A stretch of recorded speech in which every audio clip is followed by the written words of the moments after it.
Nós estamos recepcionando nos estúdios da TV Prevê hoje o advogado Ailton Tipó Laurindo, que é advogado previdenciário, vice-presidente da Comissão de Seguridade Social da OAB São Paulo. O Tipó é o consultor de advocacia previdenciária da TV Prevê, até para atender as informações aos nossos telespectadores, e tem sistematicamente comparecido à nossa programação para prestar essas informações e esses esclarecimentos e tirar a dúvida dos nossos telespectadores. Doutor Tipó, muito obrigado pela sua presença, seja bem-vindo uma vez mais aos estúdios da TV Prevê. Muito boa tarde, Samuel, boa tarde a todos os ouvintes e os telespectadores aqui da TV Prevê, e eu que fico lisonjeado de poder contribuir, participar. Aliás, já fazia tempo, né, que eu não vinha. Acho que fazia uns 60 dias, mais ou menos. Mas estamos aqui, dentro das possibilidades, nós estaremos sempre atendendo as convocações aí da TV Prevê. O doutor Tipó, ele tem vários escritórios nesta área especializada em previdência, aqui na região, em Bauru, em Agudos, Lençóis e outras cidades aqui do Centro-Oeste Paulista. É professor universitário, foi professor durante muitos anos na Faculdade de Direito do Grupo e é também vereador e um político de nomeada da cidade de Lençóis Paulista. E Lençóis, que é uma das maiores cidades assistidas aqui pela TV Prevê e que nos prestigia muito. Doutor Tipó, eu queria que o meu amigo Tipó dissesse como é que estão os problemas lá de enchente daquela cidade. Nós tivemos uma cidade que foi muito atingida com a enchente do Rio Lençóis, muita gente perdeu muita coisa, comerciante, munícipe, e eu quero saber, os problemas já foram resolvidos, felizmente, ou ficou ainda resquício? O município já foi contemplado com as verbas da Casa da Defesa Civil, da Casa Civil do Governo Federal, ou ainda não recebeu absolutamente nada? Muito obrigado pela sua presença mais uma vez. Pois sim, Samuel. É bastante pertinente essa pergunta, porque inclusive Lençóis foi aprovado na Câmara Municipal a Comissão Especial de Inquérito da Enchente, para apurar possíveis responsáveis, Samuel, pelos danos causados aos munícipes, englobando os moradores e os comerciantes. Então, a Câmara aprovou uma comissão de inquérito, do qual eu tenho a honra de ser o presidente. Me deram essa honra na Câmara, é uma missão que me toma bastante tempo, bastante dedicação. Nós temos aí nos desdobrado para poder tomar os depoimentos, e nós já tomamos depoimentos, Samuel, de cerca de 18 moradores atingidos. Já tomamos depoimento de 2 servidores da Prefeitura, 2 diretores, do chefe da Defesa Civil da cidade, que é o vice-prefeito, o senhor Marise, e também do comandante do Corpo de Bombeiros de Lençóis. Nós temos a semana que vem, nós vamos tomar o depoimento do prefeito de Borebi, o Mané Frias, e também do Billy, do Sabadão do Povo, que foi um jornal que acabou dando as notícias na terça-feira do dia 12 de janeiro, de possíveis rompimentos de represas na região de Borebi, que poderiam afetar o município. E também nós deveremos ouvir mais um membro da Defesa Civil. Na outra semana, se tudo correr bem, nós vamos ouvir cerca de 8 comerciantes, e na outra semana nós deveremos fazer algumas acariações, Samuel. Algumas acariações entre o chefe da Defesa Civil, o senhor Marise, e alguns moradores, porque alguns moradores fizeram relatos em seus depoimentos, e quando o senhor Marise foi prestar o depoimento, ele não confirmou o que os moradores disseram. Então nós vamos precisar fazer acariações para saber ali quem está dizendo a verdade. E nós, olhando no olho, né, no nosso papel ali de presidente, isso no direito chama-se princípio do juiz natural, o juiz, é aquele que toma o depoimento, é ele que tem que olhar no olho da pessoa e saber quem está falando a verdade.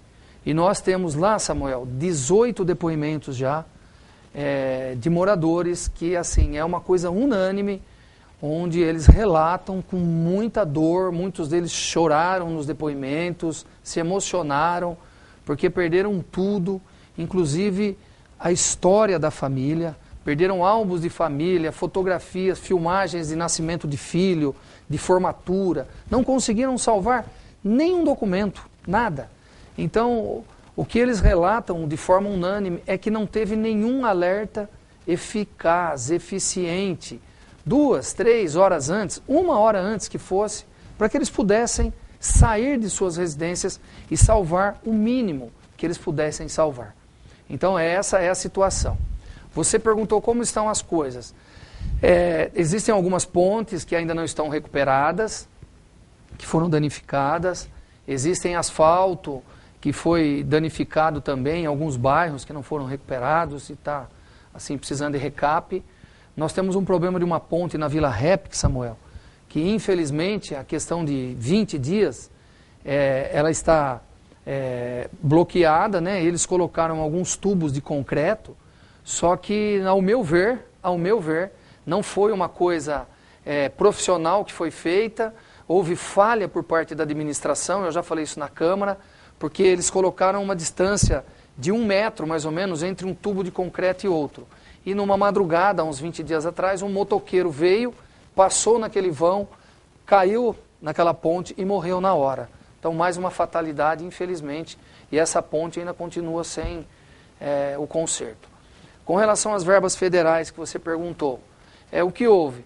O governo do estado acabou reconhecendo o governo federal como calamidade pública em Lençóis.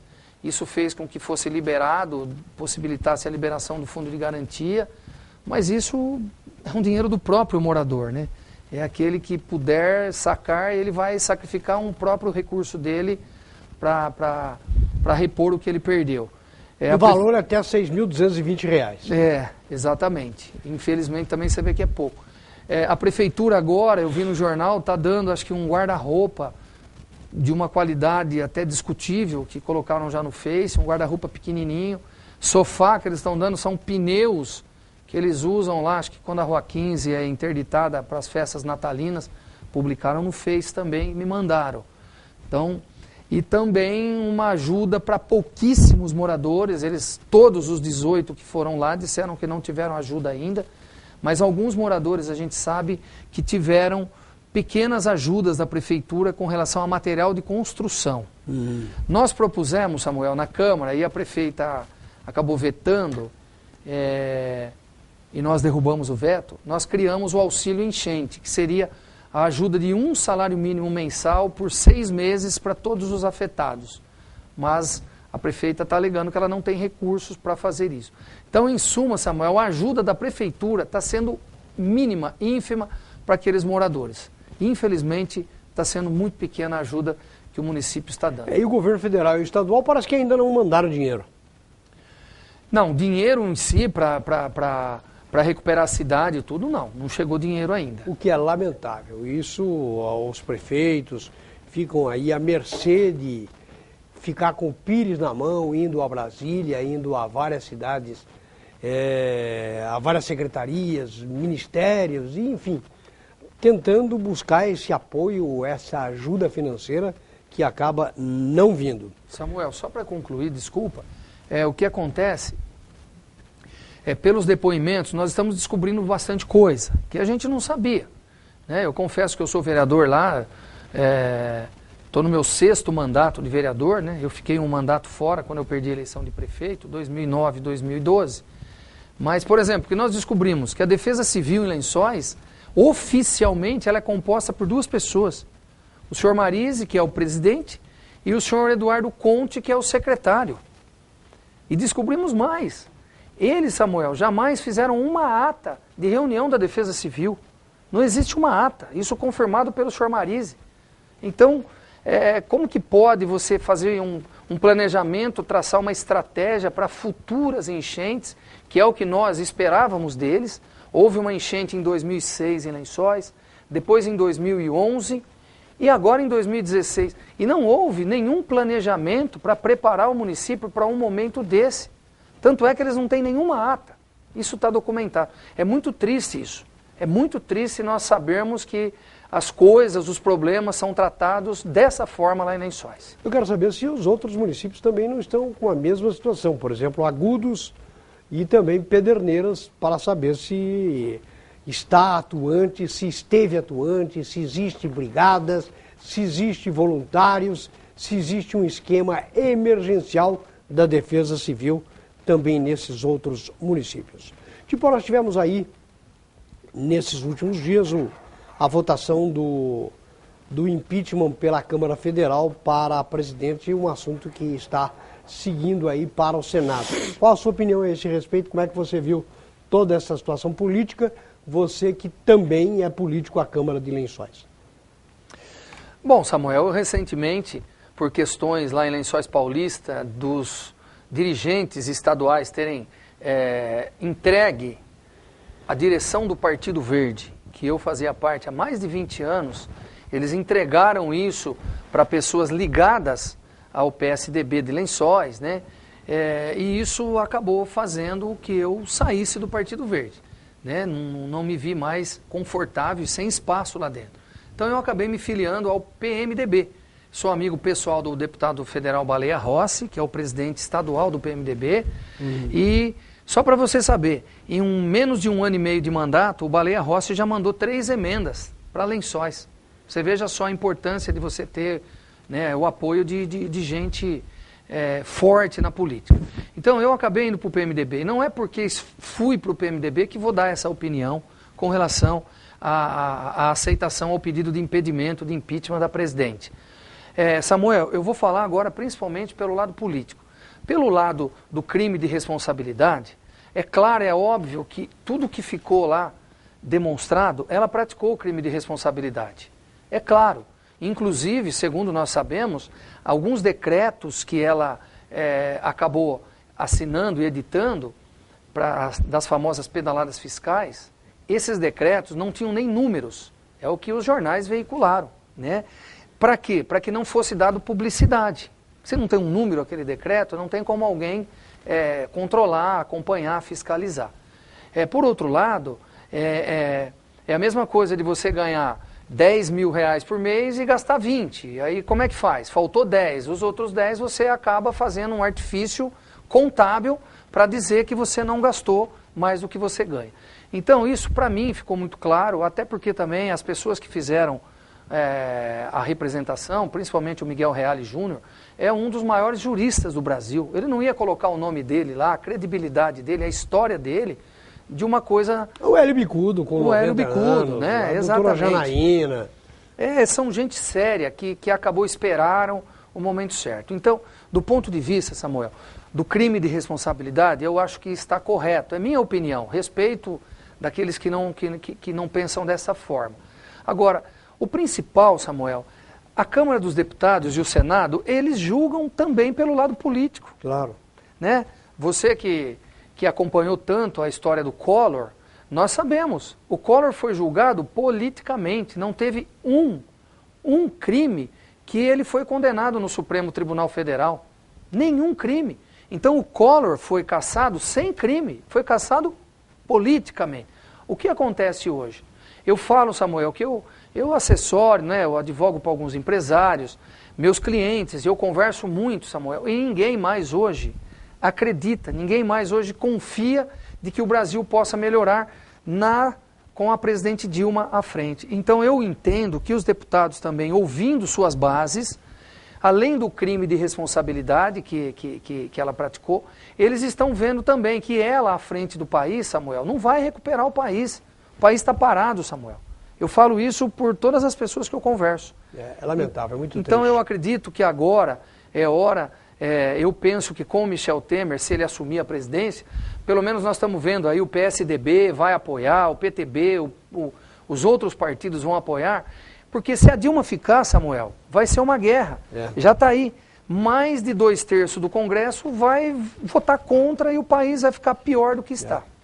É isso que eu penso. Está ingovernável essa situação aí com a presidente. Infelizmente, eu até acho que, infelizmente, ela vai pagar por uma coisa que está complicado na vida dela.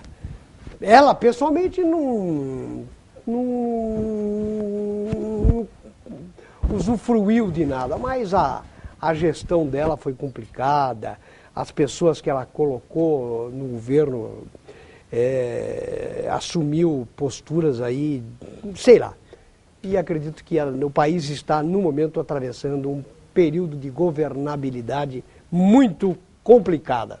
Mas, tipo, vamos ao nosso assunto e vamos às perguntas que estão chegando aqui em profusão. Eu quero perguntar, com essa situação toda, eu gostaria, o telespectador também quer sair, várias perguntas nesta linha, sobre a alteração da Previdência. Você acredita que com essa turbulência toda, essa reforma na Previdência, nós poderemos tê-la?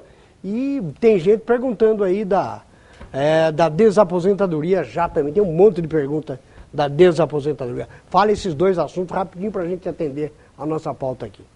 Bom, a desaposentação está lá no Supremo Tribunal Federal, os dois recursos extraordinários, a votação está empatada, tem 2 votos favoráveis à desaposentação e 2 contrários.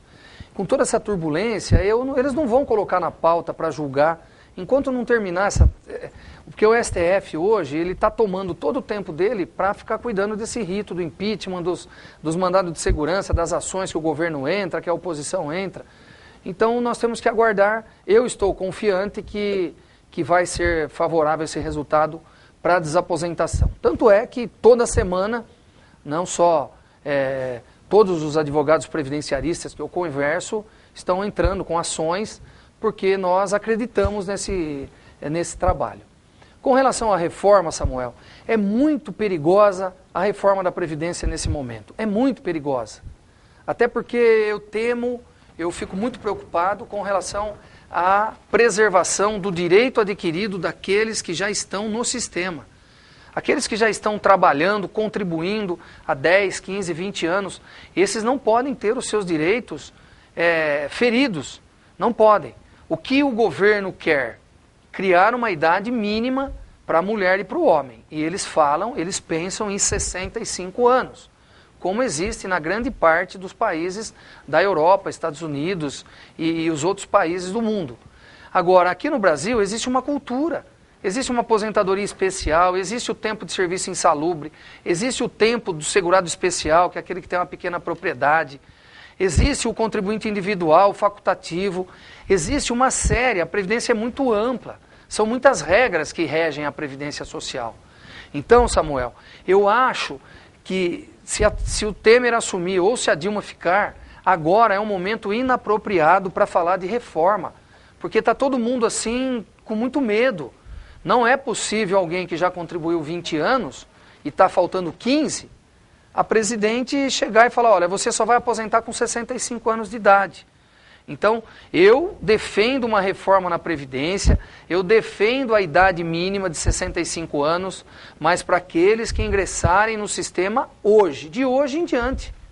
Aquele que vai fazer a primeira contribuição, um jovem de 16 anos, ele entrou no sistema, para esse ele vai saber que ele vai se aposentar só com 65 anos. Mas tenho muita preocupação e nós temos que lutar, preservar a sociedade para que eles não mexam no direito daqueles que já estão contribuindo, daqueles que estão próximos da sua aposentadoria. A Marcela Uguccioni, ela cumprimenta a todos pelo informativo e por esses assuntos previdenciários estarem sendo discutidos. Ela diz, minha tia faz tratamento para hérnia de disco e paga o carnê do INSS. Já tem uns 3 anos.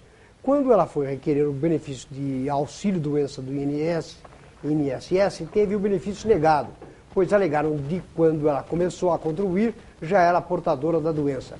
Ocorre que somente de uns tempos para cá que ela começou a sentir fortíssimas dores, tanto é que guarda a vaga para a realização da cirurgia. Por pagar regularmente sua contribuição e ter muita dificuldade para andar por causa da hérnia de disco, ela não teria direito a receber esse benefício? Samuel e Marcela, que faz essa pergunta aí. Isso é um grande problema que existe no dia a dia nas agências do INSS. Muitas pessoas começam a contribuir porque não tem limite de idade para contribuir e após 2, 3 anos, como é o caso dessa senhora aí, o INSS alega, olha, quando a senhora começou a contribuir há 3 anos, a senhora já era portadora da doença. Então a senhora não tem direito, porque a senhora já se filiou incapacitada. Mas aí a pessoa precisa pedir um atestado do seu médico para que ele declare se é caso de agravamento da doença. Porque ela pode muito bem ter começado a contribuir, Samuel, portadora de um problema, mas aquele problema não incapacitava ela para o trabalho. Hoje, esse problema agravou. Se hoje ela tem o problema e o problema impede ela de trabalhar, ela tem direito sim, mas ela precisa que o médico dela declare que trata-se de um agravamento dessa doença dela aí. A Mica de Lençóis Paulista, ela diz o seguinte, ela é nossa telespectadora lá naquela cidade. E minha dúvida sobre o fator 85-95. Gostaria de saber como é que funciona essa nova regra. Bom, isso, Samuel, para quem não sabe, isso é o começo da criação da idade mínima. Tá? Eles lá em Brasília, quando eles vêm com uma medida, eles já estão pensando na outra que vai ser reflexo dessa.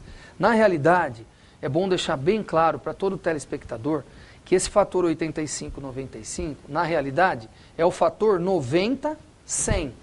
Porque em janeiro de 2027, a mulher vai ter que atingir 90 pontos e o homem 100 pontos, para que ele se livre do fator previdenciário. Então, o fator 85-95 nada mais é a soma da idade com o tempo de contribuição, para que a pessoa, ao se aposentar, não incida sobre a sua renda o fator previdenciário.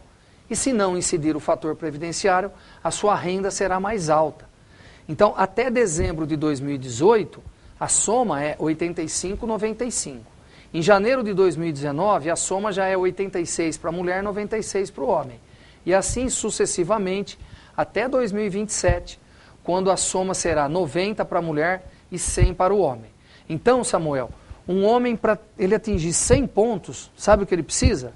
Ter 60 anos de idade e 40 anos de contribuição. Então, olha que belo presente que o governo deu para os aposentados, que não querem o fator previdenciário. Agora, vamos deixar muito claro, que é uma das perguntas mais frequentes. A semana passada eu fui em Auriflama dar uma palestra e os advogados fizeram muitas vezes a mesma pergunta. Mas e se hoje a soma de um homem, se ele tiver 35 de contribuição e 50 de idade esse homem, a soma dele deu 85, não deu 95, ele pode se aposentar? Ele pode. Só que vai incidir o fator previdenciário e a sua renda vai cair um pouco. Então não mudou nada para aqueles que não estão assim preocupados se vai incidir ou não o fator previdenciário. Ó, só a Maria. Boa tarde, ilustre doutor Tipó. Preciso urgentemente saber se o Michel Temer vai instituir a idade mínima para a aposentadoria. Calma, Maria, ele não assumiu ainda. Foi o que eu falei. Se ele assumir, eu serei, não só eu, como a Comissão de Direito Previdenciário de São Paulo, da OAB, do qual eu tive a honra de presidir por 6 anos, e hoje nós fizemos uma troca de comando, hoje eu sou o vice-presidente da comissão, até por questões também de logística, é bastante complicado eu ficar indo a São Paulo, mas nós estamos firmes no nosso trabalho.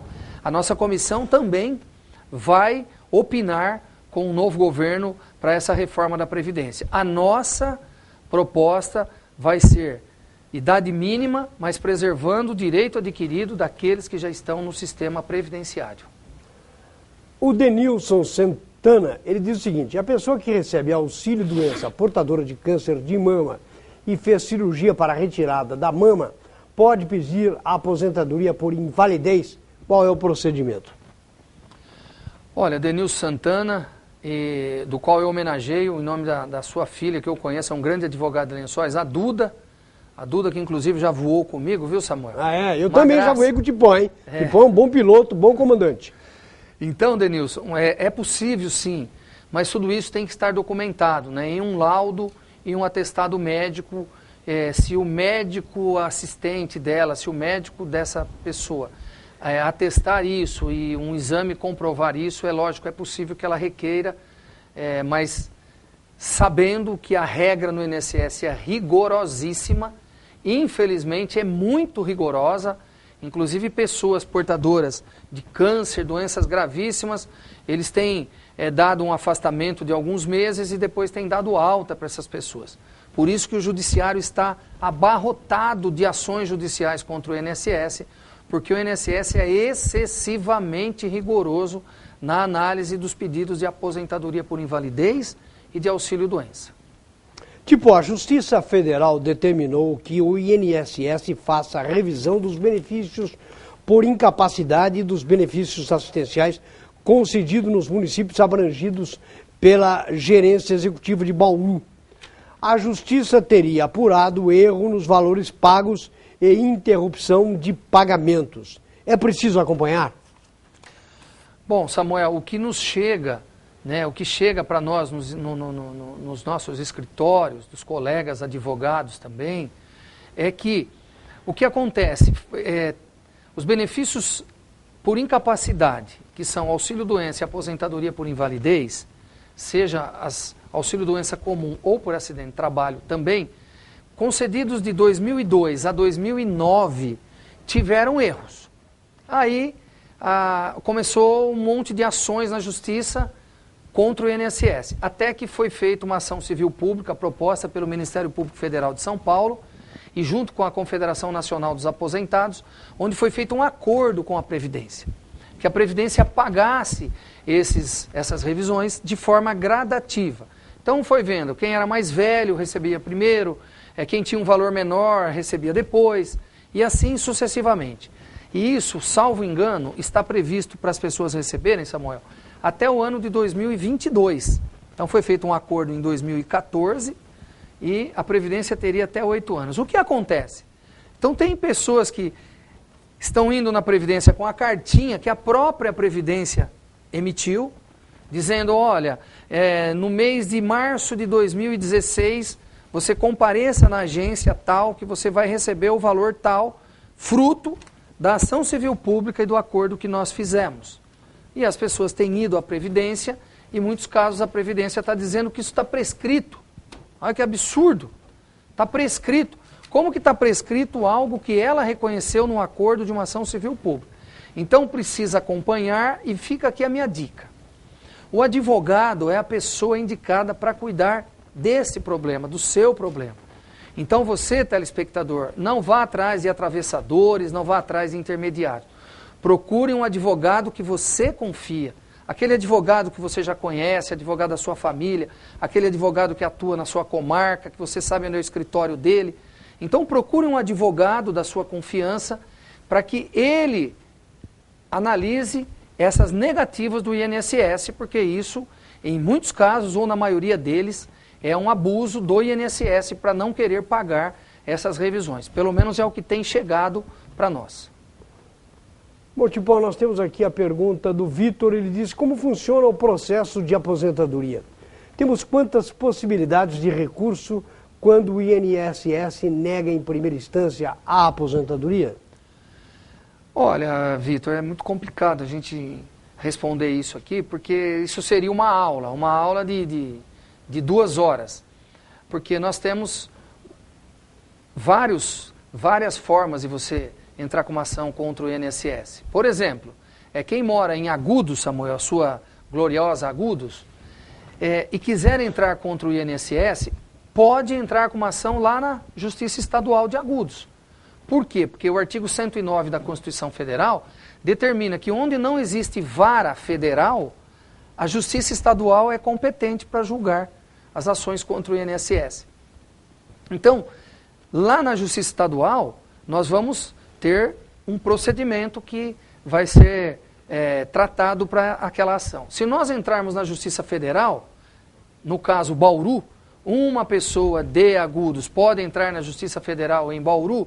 Pode, desde que essa ação o valor da causa seja superior a 60 salários mínimos. Porque se o valor da causa for inferior a 60 salários mínimos, nós vamos usar do Juizado Especial Federal. E lá no Juizado Especial Federal o rito é outro. Os recursos são outros, é muito mais célere, é muito mais rápido. Mas existem vários recursos onde nós podemos estar nos utilizando, como também o INSS se utiliza, e nós podemos levar quase todos os processos, quase todos os julgamentos até o Superior Tribunal de Justiça ou o Supremo Tribunal Federal em Brasília. Tipo, é comum a gente observar que tem muitas pessoas que entram na justiça por assuntos trabalhistas, por assuntos previdenciários. E principalmente quando se envolve a Previdência, as ações têm sido muito morosas. Tem gente que já morreu há muito tempo e quem vai usufruir dos benefícios de um ganho de uma determinada ação é o filho ou o neto, é a geração seguinte. Eu te pergunto, com essas alterações de informáticas implantadas na área jurídica, na esfera judicial, nós teremos ou não tivemos uma abreviação do tempo, do time dessas ações? Olha, Samuel, quando os juizados especiais federais foram criados, eles já foram criados de forma digital. Juizado Especial Federal foi criado de forma digital, salvo engano, em 2003. Então já faz 13 anos. Então se você vai no Juizado Especial Federal, é uma beleza. Você chega lá nos cartórios, você não vê um processo, não existe papel. É tudo digital. Então é claro que encurta muito o caminho.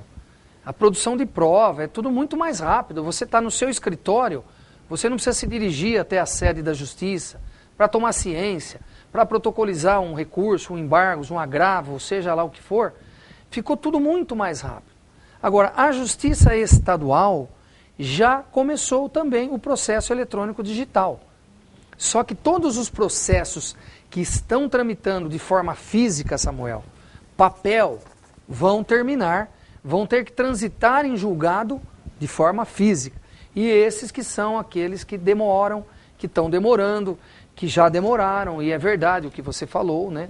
Nós temos alguns casos, eu posso falar, eu tenho 2 casos lá em Lençóis, de 2 clientes que faz muitos anos, um deles morreu, né? E o outro está velhinho, né? de uma leva de processos que a gente levou bastante tempo para a Justiça Federal em São Paulo, na época, que não tinha aqui, e demora realmente. Só que hoje eu posso te falar, hoje, graças a Deus, os processos que começam hoje, na Justiça Estadual e até nas varas federais, que ainda não estão digitais, mas vão se transformar também as varas federais, porque é importante só, bem rápido, dizer, uma coisa são as varas federais e outra são os juizados especiais federais. Tratam do mesmo assunto? Não, as varas federais tratam de causas, Samuel, mais complexas, de valores maiores. Essas têm a tendência de demorar mais. Agora, se a pessoa resolve abrir mão daquilo que exceder 60 salários mínimos, 60 salários mínimos hoje dá 50 mil reais. Vamos supor que a ação dela é de 70 mil. Se ela for para a vara federal, vai demorar bastante tempo. Se ela abrir mão do que passar de 60 salários mínimos, ela pode requerer no Juizado Especial Federal. E aí o tempo é bem rápido. Ah, mas quanto que é rápido? Não dá para falar. Às vezes em 1 ano termina, às vezes em 2, às vezes em 3. Mas em comparação à Justiça Federal e à Justiça Estadual, o Juizado Especial Federal é mais rápido.